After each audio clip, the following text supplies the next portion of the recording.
in the steep, common path of our calling, be it easy or uneasy to our flesh, be it bright or dark as us to follow, thine own perfect guidance be upon us.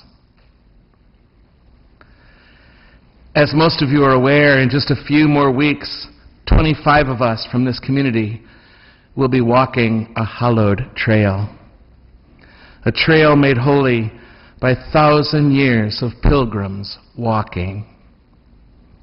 We will walk 100 miles, at least 15 miles most days.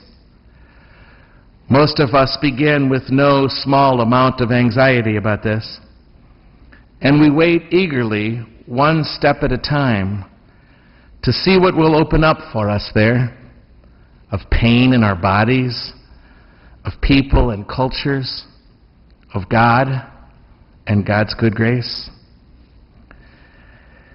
For ourselves and for our fellow travelers. Each of us walking this trail for very different reasons and very personal reasons. Buen camino are the words they tell me will greet us like a prayer, a blessing, all along the way. From strangers and friends alike from all over the world, from those who will assist us to those who will walk beside us as we make our way. Buen camino. It means literally, good path. Good path. And, as always happens this time of year, I can't help but take note of our students, you, who are about to set out on your new road, a new way. Some for the summer, traveling all over the world, as far away as Uganda and Tanzania and Asia for internships of some sort.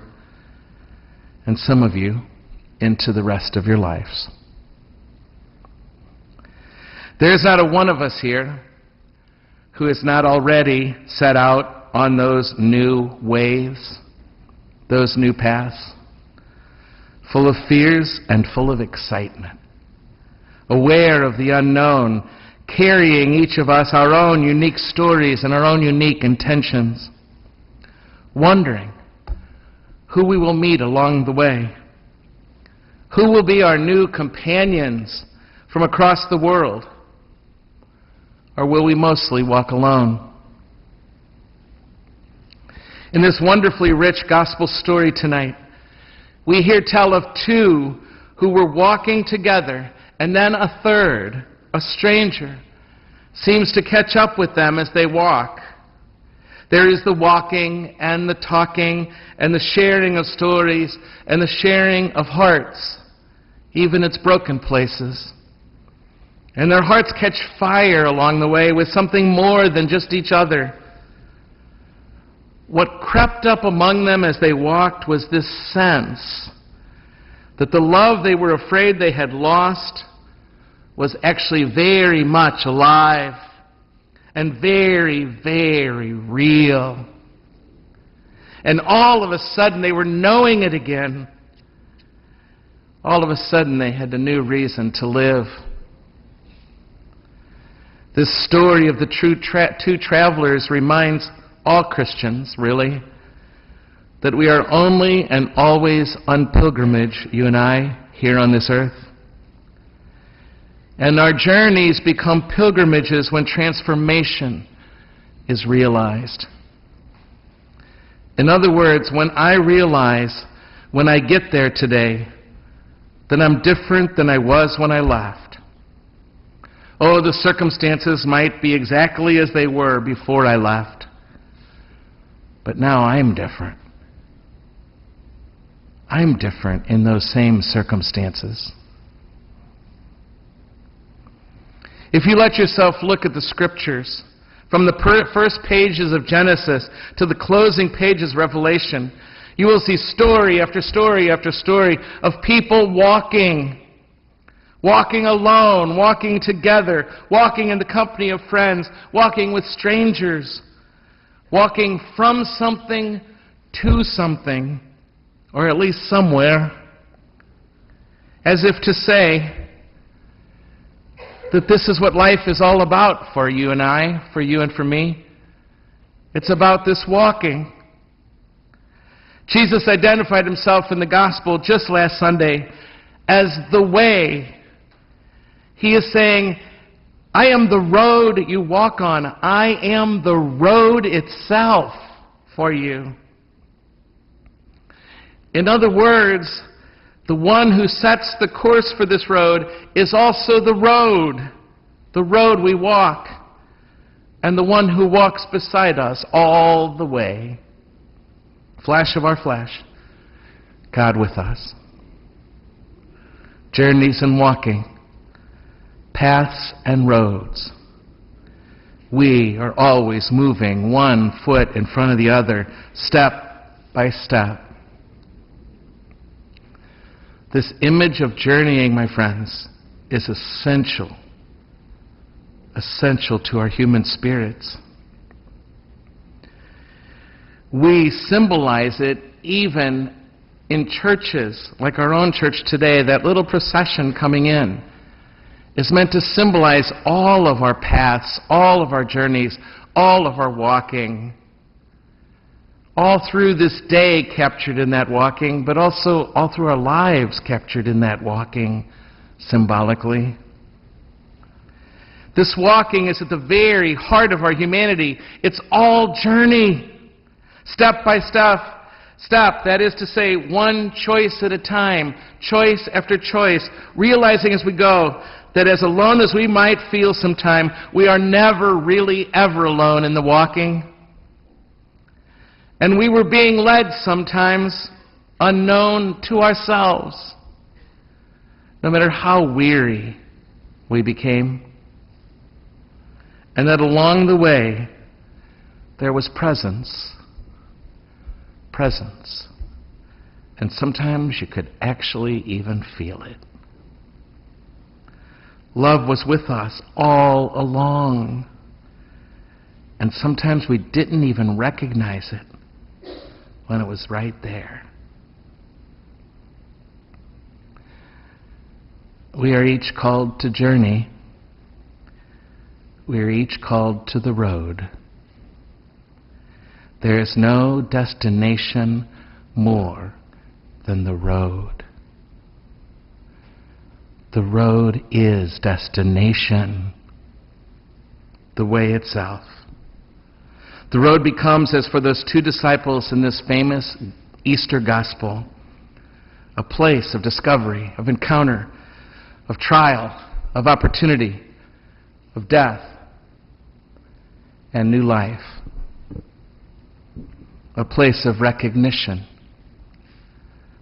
And how we walk that road will tell us who we are. It is the stuff of our identity, our true identity. And that road is where our faith is formed, where it is tested, where it is transformed and known. And the realities of the road must never cause us to lose heart. What Jesus is saying to each of us now, here at the end of this academic year, and always really, is leave from there. Leave from there. You see, roads don't just take us to places, they do take us from places. And in the walking, literally and metaphorically, those same roads transform us as we travel them. And for that reason alone, there is the joy of being on this transforming road.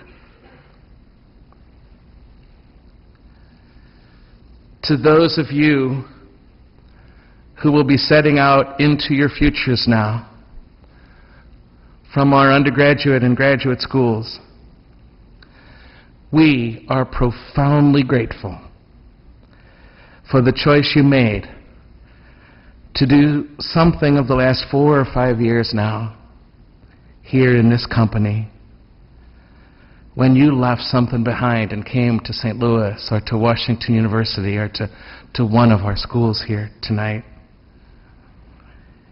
We are profoundly grateful that you let us walk with you and be your companions on the way and the walking of this new way together that we've been privileged to do with you.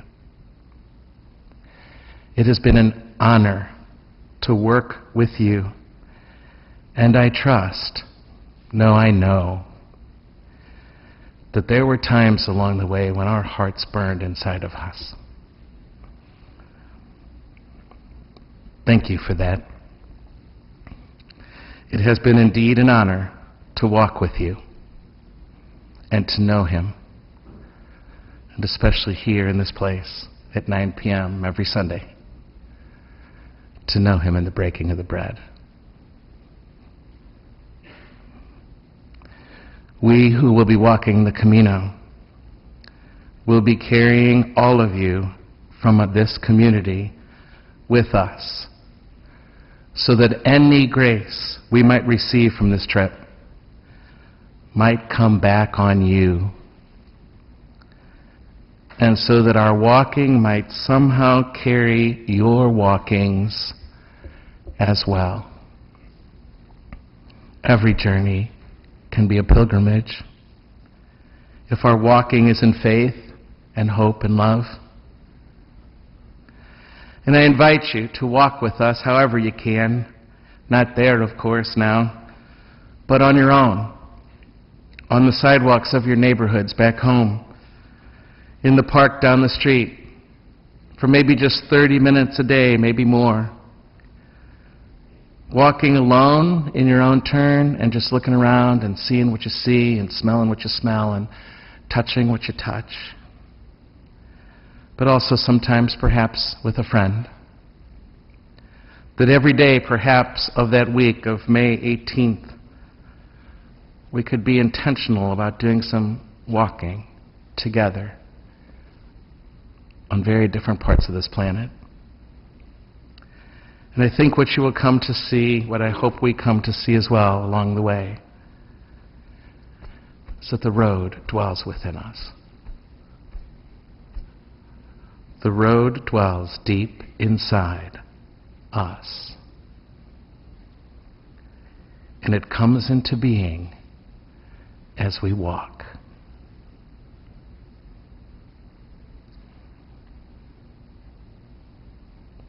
The secret of any pilgrimage, it seems to me, is learning how to feel at home along the way. That I don't have to be anywhere else to be at home.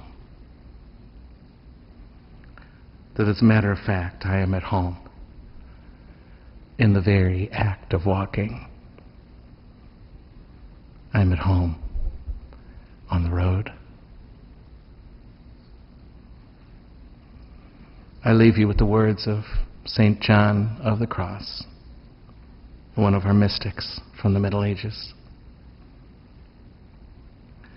To come to the knowledge you have not, you must go by a way in which you know not. Entering on the road means leaving one's own road, or better, moving on. And turning from one's own mode implies entry into that which has no mode. That is God.